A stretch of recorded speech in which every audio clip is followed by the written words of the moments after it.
ท่านรัฐมนตรีกระทรวงแถลงข่าววัฒนธรรมและท่องเที่ยวต้อนรับการเข้าเยี่ยมคำนับของทานนาง EAS วิจายันติเอดิลิซิงเอกอัครราชทูตแห่งสาธารณรัฐสังคมนิยมประชาธิปไตยศรีลังกาประจำสาธารณรัฐประชาธิปไตยประชาชนลาวในวันที่ 6 มีนาคม 2025 ทานนาง EAS วิจายันตีเอริริสิงห์เอกอัครราชทูตแห่งสาธารณรัฐสังคมนิยมประชาธิปไตยศรีลังกาคนใหม่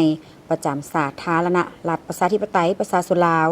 ได้เข้าเยี่ยมคำนับทานนางสวนสวรรค์วิยาเกตกรรมการศูนย์กลางพรรครัฐมนตรีกระทรวงแถลงข่าววัฒนธรรมและท่องเที่ยว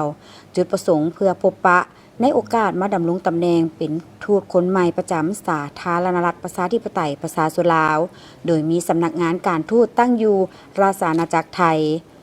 ท่านนางสวนสวรรค์วิยาเกตได้แสดงความยินดีต้อนรับและแสดงความย่องยอสมเสยในการมาปฏิบัติหน้าที่การทูตอยู่สาธารณรัฐประชาธิปไตยประชาชนลาวท่านนาง EAS วิจายันตีเอริริสิงห์ซึ่งจะประกอบส่วนเพิ่มพูนคูณสร้างสายพัวพันธ์และการร่วมมือให้นับมือแน่นแฟนและเติบใหญ่ขยายตัวเป็นก้าว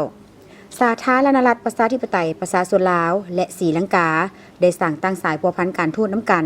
ในวันที่20กรกฎาคม 1965 ซึ่งปัจจุบันมีท่าขยายตัวแสดงออกในการแลกเปลี่ยนพบปะระหว่างการนำขั้นสูงของสองประเทศในโอกาสเข้าร่วมกองประชุมสากลต่างๆส่งเสริมและอำนวยความสะดวกในการไปมาหาสู่พร้อมนี้สองฝ่ายได้เห็นดีเป็นเอกภาพในการสืบต่อพัฒนาการร่วมมือของเขตแถลงข่าววัฒนธรรมและท่องเที่ยวของสองประเทศที่มีท่าแหงบ่มซ่อนก็คือร่วมกันสุขยูเพิ่มทวีการร่วมมือด้านการท่องเที่ยว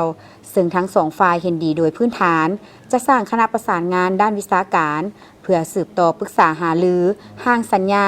ว่าด้วยการร่วมมือด้านการท่องเที่ยวจุดประสงค์แมนเพื่อจัดตั้งกิจกรรมการแลกเปลี่ยนทัศนศึกษา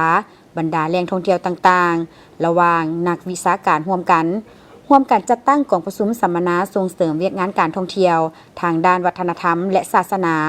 ลาวศรีลังกาและวางแสดงการท่องเที่ยวร่วมกับโฆษณาตามสถานที่ท่องเที่ยวที่โดดเด่นของกันและกันโดยมีเป้าหมายเพื่อดึงดูดการท่องเที่ยวระหว่างสองประเทศและบรรดากิจกรรมต่างๆซึ่งจะเป็นกลไกที่สำคัญในการติดตามและสุขยูการร่วมมือเวียกงานการท่องเที่ยวให้มีบาดก้าวขยายตัวในโอกาสเดียวกันท่านเอกอัครราชทูตก็ได้แสดงความขอบใจต่อท่านรัฐมนตรี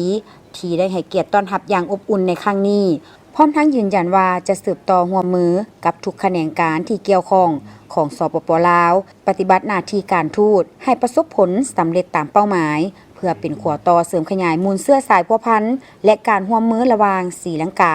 ลาวศรีลังกาก็คือเวียกงานท่องเที่ยวให้ได้รับการพัฒนาและขยายตัวขึ้นไปเรื่อยๆในอนาคตและยาวนาน